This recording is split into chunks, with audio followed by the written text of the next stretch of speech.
मेरा सवाल पूछो ना। राजनीति हो रही है और एक बड़ा प्रदर्शन भी उन आसपास के इलाके में देखा जा रहा है। देखो आप गांव के 15 लोग हैं। लोकतंत्र में आंदोलन करना, प्रदर्शन करना ये महत्वपूर्ण हिस्सा है, लेकिन आप इन सब से पूछ सकते हो इनके अगल बगल के गांव में किसी में भी कहीं भी किसी तरह का प्रदर्शन नहीं हो रहा है। आपको सुनाई दे रहा है, हल्के फुल्के हो रहे हैं, इतना तो लोकतंत्र में चलता है। डॉक्टर साहब 11 बजे की घटना थी, उसके बाद में रात तक गिरफ्तारी नहीं हुई। ये जांच का विषय है, इसलिए डिविजिलेंट कमिश्नर इसे पूरे प्रकरण की जांच करके सरकार को रिपोर्ट देगा, तदनुकूल सरकार कार्रवाई करेगी। ये हमने बात की तो जुडिशियल इंक्वायरी इसलिए हमने टाल दी कि वो बहुत समय लेती और न्याय समय पे नहीं मिलता तो लोग अधीर हो जाते। इसलिए तय किया कि संभागीय आयुक्त से एक सीमित समय में जांच करवा ली जाए और सरकार उसके अनुसार कार्रवाई करे। भाई साहब, नरेश मीणा के थप्पड़ मारने को लेकर रहमान बेनीवाल ने भी कहा अगर मैं होता उनकी जगह तो 3-4 थप्पड़ मैं भी लगाता। देखो, इस देश में बोलने की आजादी है, कोई कुछ भी बोल सकता है, उनको कैसे उनकी जीभ को रोका जा सकता है। उनका नजरिया ये है, हमारा नजरिया ऐसे नहीं है, ऐसे डेमोक्रेसी में होना नहीं चाहिए। ऐसा वो गांव वाले कह रहे हैं कि पुलिस वालों ने हिंसा करी, पुलिस वालों ने घरों में आग लगाई, बाइक्स में आग लगाई, गाड़ियों में आग लगाई। अब ऐसे पुलिसकर्मियों को चिन्हित कौन करेगा? जो संभागीय आयुक्त हैं वो जांच करेंगे? संभागीय आयुक्त करेंगे। आपको ध्यान होगा कि मेरे साथ उदयपुर में इसी ढंग का पुलिस ने घसीट के मेरे को गिरफ्तार करके जिला बदर कर दिया था, तो उसकी जांच तत्कालीन सरकार ने चेयरमैन रेवेन्यू बोर्ड को दी थी।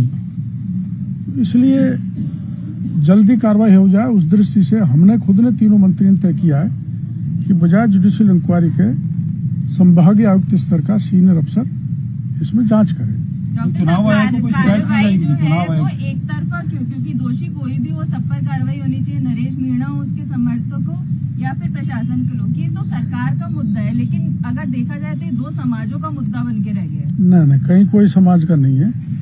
ये जाट से बैठे हैं, मैं मीणा हूँ, ये गुजर हूँ, ऐसी बड़ी कई समरसता देखिएगा आपने। तीनों मिलकर फैसला कर रहे हैं। इसको जाति का रूप नहीं दिया जाना चाहिए किसी भी स्तर से। जो मारने वाला है वो मीणा है, चांटा खाने वाला है वो जाट है। दोनों समाजों की प्रति से कोई ऐसी एडवर्स प्रतिक्रिया आपने नहीं सुनी होगी। इसलिए करवाओ सर। ये जो कमेटी है, ये कमेटी क्या चुनाव आयोग को भी इसके बारे में रिपोर्ट देगी? नहीं, चुनाव आयोग का काम अलग है। चुनाव आयोग अगर कमेटी बनाता, निर्देश देता तो चुनाव आयोग को वो रिपोर्ट देती। ये सरकार को ही रिपोर्ट देगी और जो भी दोषी होगा उसकी कार्रवाई करेगी। कितने दिन में वैसे ये रिपोर्ट तैयार करना? अब ये हमें मुख्यमंत्री जी से और इतना सा लेना, 6 महीने का, 8 महीने, 3 महीने, 4 महीने, और कौन करेगा ये अब हम तीनों मुख्यमंत्री से मिलकर ये भी आपको बता देंगे। धन्यवाद। उसके बाद फिर मिल लेंगे। इस तरीके से आपने बताया कि इसमें पुलिस वाले भी दोस्त हैं, ग्रामीण भी बता रहे हैं। सीएम साहब से मुलाकात किया जाएगा, इसके द्वारा चिन्हित किया जाएगा। देखो, मेरी बात सुनो पत्रकार जी, ताली तो दोनों हाथों से बजती है। अब फिर मेरा डॉक्टर साहब कैसा बोलते हैं, मेरे को नहीं बोलना चाहिए। हरदेव जोशी जी एक मुख्यमंत्री हुए थे हमारे, तो यूं ताली बजाते थे यूं, क्योंकि वो बेचारा, उनके हाथ नहीं था, एक हाथ नहीं था। आपका जब जन्म भी नहीं हुआ होगा, तो ताली तो दोनों हाथों से बजती है। कुछ पुलिस की गलती होगी, कुछ आंदोलनकारियों की होगी, उसका दूध और पानी का पानी सरकार कर देगी जांच करके। हमारी मनसा बिल्कुल खराब नहीं है। सरकार साफ नियत से इनको भरोसा दिया है और आगे भी कोई इनकी मांग होगी हम पूरा करेंगे। जनहित के मुद्दों में भजनलाल सरकार पीछे नहीं है, क्विकली एक्शन लेने वाली सरकार है। हम तुरंत पहुंच गया ना मैं, और तुरंत इनको यहीं मिला दिया और तुरंत इनको आज मिला रहे हैं।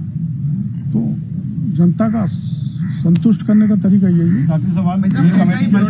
आपने आश्वासन दिया था, उसमें क्या कुछ रहने वाला है? ऐसा ही बच्ची चाहिए। अब उसमें मैं तो भाई देखो, मुख्यमंत्री या ये कमेटी के लोग ही बता सकते हैं, मेरे को तो जानकारी नहीं होगी। आपने ये आश्वासन दिया था भाई साहब? कौन? आपने 14 तारीख को मुख्यमंत्री से मिलवाएंगे, हैं? अपने युवाओं का आश्वासन आपने- दिया था कि 14 तारीख को मिलवाएंगे। आज मिल रहा हूँ ना। आज दो चीजों में इनके साथ साथ सब इंस्पेक्टर की भी बात मुख्यमंत्री जी से करेंगे, और वो लड़की जो डिम्पल में उसका सीबीआई को पत्र लिखाएंगे हम आज ही मुख्यमंत्री जी। यहाँ तो जो कहते हैं वो करते हैं, कथनी करने में कोई फर्क नहीं है, बदलने का कोई काम नहीं है। एक आखिरी सवाल डॉक्टर साहब, ये क्या था जो उस आंदोलन में जो पत्रकार घायल हुए थे उनसे आज तक मिलने नहीं गया? यार क्या देखो, कारण रहा? मेरी बात सुनो, मेरी कोई दुश्मनी नहीं है उनसे, 4 बार बात कर ली है ना, और मेरे को कैमरा भी दे रहा हूँ, फिर भी आप मेरे खोपड़े में पत्थर मार रहे हो, कुछ दिन मिलने नहीं गए, ऐसा तो एक मत आखिरी करो। सवाल डॉक्टर साहब, ये जो कमेटी है, ये पूरी जो घटनाक्रम हुआ पॉलिटिकल सपोर्ट था, ये सब जानते हैं, तो क्या उसकी भी जांच करेगी कि इसका किस हर एंगल की, किसका हाथ था, कौन किसके पीछे था, हर एंगल की कमेटी। बहुत बहुत धन्यवाद सर। विपक्ष इसको षड्यंत्र बता रहा है वैसे। विपक्ष षड्यंत्र, हाँ। विपक्ष का षड्यंत्र भाई